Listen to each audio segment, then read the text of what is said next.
বেশ কিছুদিন ধরে কাজের জন্য আমরা ঘুম থেকে উঠেও লেট করে ঘুমায়ও দেরি করে। এই যে দেখেন সন্ধ্যাবেলা ঘুম থেকে উঠলাম। আর বাই দ্য ওয়ে আজকের ব্লগে আমাদের উইকেন্ডের 2টা দিন কিরকম ভাবে কাটলো দুবাইতে সেটা শেয়ার করব।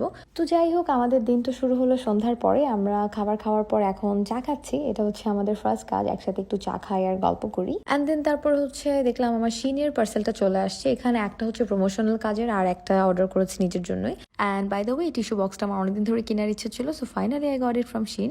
অ্যান্ড এখন হচ্ছে আরমানের জন্য পাঞ্জাবি সামোসা বানাচ্ছি। বেসিকলি আমরা তো বাংলা এটাকে সিঙ্গারা বলি, এখানে ইন্ডিয়ান ওরা বলে ফেলে এটা পাঞ্জাবি সামোসা, সো ওইটাই বানায় খাওয়াচ্ছি। নর্মালি আমাদের রাতে এগুলো খাওয়া হয় আর মুভি টুভি দেখা হয়। আগের ভিডিওতেও বলছি যে আমরা আসলে এগুলোই বেশি খাই। আর আমি আমার জন্য একটু কার্লি ফ্রাইস মানে ফ্রেঞ্চ ফ্রাই করে রাখছিলাম, আমার আলু রিলেটেড সব অনেক ভালো লাগে। দেন আবার একটু খিদা লাগলো অ্যান্ড ডেজার্ট টাইপের কিছু খেতে ইচ্ছে করতেছিল, তো আমি হচ্ছে আইসক্রিম আর ওরিও বিস্কিট এগুলো মিক্স করে একটা ডেজার্ট বানাই ফেললাম। So yeah, it was good, মানে আপনারা ট্রাই করে দেখতে পারেন, খুবই ভালো ছিল। অ্যান্ড দেন হচ্ছে আমরা এখন কাপড় ভাঁজ করব। আর বেসিক্যালি বাংলাদেশ থেকে আসার পরে অনেক কাপড় জমেছিল, যেগুলো একবারে ধোয়ার পরে এতগুলো ফোল্ড করতে ইচ্ছে করতেছিল না একা, তাই আরমানকে বলে আমাকে হেল্প করেন। বেসিক্যালি আসলে আরমান সবসময় হেল্প করে। সো দুজনে মিলে কাপড় চোপড় গুছাই। আমরা হচ্ছে একটু পরে ঘুমায় যাব, কারণ আরমানের কালকে মর্নিং একটা ফ্লাইট আছে, যদিও ফ্লাইটটা অনেক ছোট। তো এই তো তারপরে তো আরমান সকালবেলা ফ্লাইটে চলে যায় আর আমি হচ্ছে সারাদিন অন্যান্য কাজগুলো শেষ করি। আর বিকালবেলা হচ্ছে কাজ ধরি আমার প্রমোশনাল শুটের। সো কিছু কিছু ব্র্যান্ডের জন্য আমার কাজ করতে হবে। আর আরমান আসার পরে আরমানকেও কাজে লাগাই দিছি যে আমাকে কিছু ছবি তুলে দেন। সো একটার পর একটা ড্রেস চেঞ্জ করে করে ছবি তোলাচ্ছিলাম আরমানকে দিয়ে। অ্যান্ড হি ওয়াজ লাইক আমাকেও তোমার পেমেন্টের 50% দিতে হবে। এনিওয়ে, সো এখন হচ্ছে আমরা বাইরে আউটডোর শুট করছিলাম, এরপরে এখন আমরা বাইরেই খেতে আসছি। আর এই রেস্টুরেন্টে মানে এটা একটা তামিল রেস্টুরেন্ট ছিল, এখানে খুব ফানি একটা গান প্লে করতেছিল। এটা আমি শুনি নাই, আরমান শুনছে, কি জানি পাপড়ি তোরে তোরে, আই রিয়েলি ডোন্ট নো। তো এটা শুনে আরমান খুব ফান করতেছিল, সো একটা ক্লিপ নিয়ে রাখছিলাম। অ্যান্ড এরপরে চলে আসে হচ্ছে প্যান হোমসে। বেসিক্যালি আমাদের ঘরের আউটডোরটা মানে ব্যালকনিটা একটু সাজাবো উইন্টার আসার আগে, এটা অনেকদিন ধরে ইচ্ছা ছিল। তাই যেহেতু দেখলাম প্যান হোমসে ডিসকাউন্ট, তাই চলে আসলাম। আর সবসময় ভাবিকে নিয়ে আসি, কারণ ভাবি নোজ দ্য বেস্ট, মানে কি লাগবে বা কি ইন্টেরিয়ার ডেকোর করলে সুন্দর হয় সে সবসময় আমাকে হেল্প করে। আমার এগুলোর ব্যাপারে একদমই আইডিয়া নাই। অ্যান্ড এই যে দেখেন ভাবি হচ্ছে এখানকার একটা ব্ল্যাঙ্কেট গায়ে নিয়ে বসে আছে, কারণ তার নাকি ঠান্ডা লাগতেছিল। আর ভাবিকে কিন্তু এই সোফা থ্রো আর এই প্রাইস ট্যাগ সহ এটাতে কিউট লাগতেছিল দেখে, বাট আইডিয়াটা কিন্তু খারাপ না।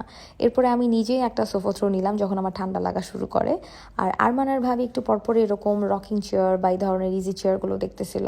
আর Arman was like less bite একটু কিনি, বাট আমি পারমিশন দিই না, বিকজ এগুলো অনেক এক্সপেন্সিভ। লাইক একটা চেয়ারের জন্য 35 বা 40K কেন স্পেন্ড করবো। অ্যান্ড আমার মেন কথা হচ্ছে আসছি আমরা যেটা কিনতে শুধু ওটাই কিনে যাবো, শুধু শুধু উল্টাপাল্টা এখন কিনবো না, পরেরটা পরে দেখা যাবে।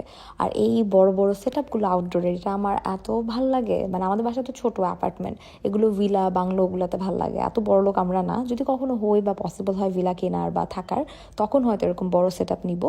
তো যাই হোক, আমাদের তো একটা আউটডোর সেট আপ অর্ডার দেওয়া হয়ে যায়। আমি আর ভাবি এখনো দেখেন ওদের সোফা থ্রো গায়ে দিয়ে বসে আছি।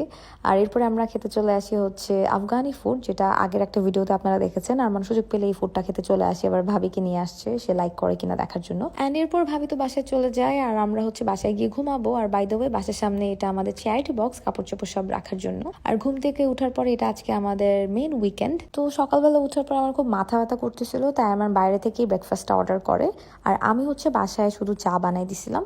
তো দুজনে চা খাচ্ছি আর অ্যাজ ইউজুয়াল লেজি একটু টিভি দেখতেছিলাম, বসেছিলাম। And he was making fun. ওই যে দেখেন কি করতেছে, Arman is being just Arman. আর বাই দ্য ওয়ে আজকে তো উইকেন্ড, সো আমরা এমনি দুপুরের পরে বাইরে বের হবো। আর আমার সেলুনে অনেক কাজ করানো বাকি ছিল, সো আমি আগে বের হই, আরমান আমাকে বিকালবেলা সব সার্ভিস টার্ভিস শেষ হলে নিতে আসবে সেলুন থেকে, ডিরেক্টলি আমরা বাইরে বের হবো। অ্যান্ড তারপরে আমার সার্ভিস শেষ হওয়ার পরে আরমান আমাকে নিতে আসে। অ্যান্ড এখন হচ্ছে আমরা সবাই একসাথে মিট করব। আমরা উইকেন্ডে ভাবলাম যে মুভি দেখতে যাই, সো আমরা গ্র্যান্ড হায়াতে মুভি দেখতে চলে আসি। আর এখানে মুভি দেখতে এসে ওই সেম কাহিনী জওয়ানের মতো দেখলাম যে এখানে মুভির সিট একদম নিচে, ফুকরে মুভির। সো তারপর আমরা ভাবলাম যে একটু আগে হলটা দেখে আসি। সো যেই সিটগুলো খালি ছিল ওগুলো চেক করে দেখলাম যে একদমই মুভি দেখার অবস্থায় নাই, খুবই নিচে। আর এদিকে তো এসে দেখে আরমান তো সবার জন্য পপকর্ন এগুলো কিনে ফেলছে। যাই হোক, সবাই আমরা অন্য প্ল্যান ভাবতেছি। আর বাই দ্য ওয়ে এটা হচ্ছে ওদের পাবলিক যেই রেস্টরুমগুলো, ওয়াশরুম, এগুলো দুবাইতে আসলে পাবলিক ওয়াশরুমগুলো এত ক্লিন হয়, বাসার থেকেও আসলে ক্লিন, তাই আমি আপনাকে একটু টিপ দেখাচ্ছি। অ্যান্ড এটা হচ্ছে আরেকটা পাবলিক ওয়াশরুম, দেখেন কি neat and clean, no smell nothing, এত বেশি ক্লিন থাকে। সামটাইম ইট ফিলস লাইক যে বাসা থেকে অনেক বেশি পরিষ্কার। তো যাই হোক, এখন হচ্ছে আমরা আড্ডা ক্যাফেতে যাব, ওখানে আমাদের গেমিং নাইট হবে। লাইক আমরা ইদার কার্ড খেলবো বা পোকার খেলবো। অ্যান্ড এই জিনিসটা আমার অনেক ফানি লাগে যে আমাদের উইকেন্ডে কোনো প্ল্যান না থাকলে বা ক্যান্সেল হয়ে গেলে আমরা আড্ডা ক্যাফেতে চলে আসি খেলার জন্য। আর আজকে মেনলি আমরা খেলছিলাম হচ্ছে মনোপলি। তো মনোপলিতে আরমান কিন্তু অনেক চুরি চুরি করে, অ্যাকচুয়ালি সব গেমেই আরমান অনেক চুরি করে। তো যাই হোক, এরপরে 2টার পরে খিদা লেগে যায়, আমরা চলে আসি খেতে। সো আজকে ফার্স্ট টাইম আমরা যে একটা চিকেন ট্রাই করব, এটা আমি এর আগে এখনো ট্রাই করি নাই। It was really really yummy. And এই তো আমাদের চিকেন ইজ হিয়ার। আর একটা ছিল হচ্ছে হানি চিকেন, যেটা একটু আগে দেখলেন। আর এটা হচ্ছে একটা ঝাল কি জানি একটা পেরি পেরি চিকেন। সো আর রেস্টুরেন্টের নাম হচ্ছে ইকায়েস, যেটা অনেকে ইনস্টাগ্রামের স্টোরি দেখে জিজ্ঞেস করেছিলেন। আর এখন প্ল্যান হচ্ছে কই যাওয়া যায়, অলরেডি রাত 3টা। সো সবাই তারপরে প্ল্যান করলো যে আমাদের বাসায় যাবে, আমাদের বাসায় গিয়ে আমরা মুভি দেখবো। অ্যান্ড তারপর সবাই বাসায় আসার পরে আগে ডিসাইড করা হয় আমরা হাইড অ্যান্ড সিক খেলবো। তো সবাই হাইড অ্যান্ড সিক খেলার পর এমনি একটা হরর একটা সিচুয়েশন ছিল। দেন সবাই বলে চলো let's watch horror movie. So এত চুজ করতে গিয়ে যে দেখেন কি একটা প্যাথেটিক একটা ইন্দোনেশিয়ান হরর মুভি প্লে করছে, যেটা দেখে হাসতে হাসতে শেষ। সো 5টা পর্যন্ত আমরা টাইম ওয়েস্ট করি, অনেকে ঘুমাই গেছে বাট আমরা তো দেখলাম আর টাইমটা ওয়েস্ট করলাম। অ্যান্ড দেন হচ্ছে আমরা সকালবেলা ঘুমাই 6টার দিকে, আর উঠে হচ্ছে অলমোস্ট 1টার দিকে। উঠে লেট ব্রেকফাস্ট করি, আর ওঠার পরে এখন হচ্ছে একটা ভেকেশন প্ল্যান হচ্ছে, আর এটা হচ্ছে ফুল দুবাই হাবিবিস গ্রুপকে নিয়ে। সো আপনারা চাইলে গেস করতে পারেন কোথায় যাচ্ছি। তো প্ল্যান করে সব ফিক্স করা হইলো। তারপরে হচ্ছে আমরা এখন খেতে যাব, আর সবার ক্রেভিংস উঠছে যে চাইনিজ বাংলা, যেটা মানে বাংলা চাইনিজ, ওইটা খাওয়ার জন্য। সো আমরা চলে যাচ্ছি ফুড ভিলেজে। দুবাইতে অনেকেই জানেন যে ফুড ভিলেজটাই আসলে বাংলা খাবারের জন্য বেস্ট। তো যাই হোক, এসে হচ্ছে আমরা খাবার রেডি পাই। সবার যেহেতু অনেক খিদা লাগছিল, তাই ওভার দ্য ফোন আগে খাবার অর্ডার করা ছিল। আর এই যে দেখেন আরমান ফোনে কথা বলতেছে, he is talking about vacation with some friend. And Arman যখনই ভ্যাকেশন নিয়ে কথা বলে হি লুকস রিয়েলি হ্যাপি। আর এই হচ্ছে সেই বাংলিশ থাই স্যুপ, যেটা খাওয়ার জন্য সবার অনেক ক্রেভিং হচ্ছিল। আর এছাড়া হচ্ছে মোটামুটি সবই আমরা বাংলিশ স্টাইলেরই থাই বা এগুলো খেয়েছি।